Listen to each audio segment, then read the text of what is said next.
சஹீஹான ஹதீஸ் வருது. ரசூலுல்லாஹி ஸல்லல்லாஹு அலைஹி வஸல்லம் எந்த அளவுக்கு உறுதியாக இமாம் மஹ்தி அலைஹிஸ்ஸலாத்துடைய வருகையை பற்றி சொல்லியிருக்கிறாங்கண்டா, அப்துல்லா பின் மஸ்ஊத் ரலியல்லாஹு அன்ஹு அறிவிக்கிறாங்க, ஸல்லல்லாஹு அலைஹி வஸல்லம் சொன்னாங்க, லவ்லம் யப்க மினத் துன்யா இல்லா யௌமுன், இந்த உலகம் இருப்பதற்கு ஒரே ஒரு நாள் மட்டும்தான் மிகுதமாக இருக்குது. ஒரு நாளில் இந்த உலகம் அழிந்துவிடும் என்று இருந்தால் லத்தவ்வலல்லாஹு ஸாலிகல் யௌம், அந்த நாளை அல்லாஹ் நீட்டுவான், அல்லாஹ் விசாலமாக்குவான் என்று ஸல்லல்லாஹு அலைஹி வஸல்லம் சொன்னாங்க. எதற்காக அல்லாஹ் அந்த ஒரு நாளை விசாலமாக்குவான்?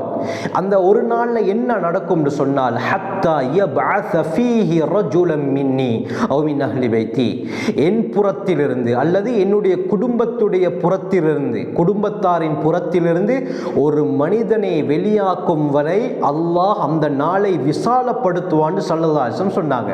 அந்த மனிதர் யாரு? அதுதான் இமாம் மஹ்தி அலைஹிஸ்ஸலாம்.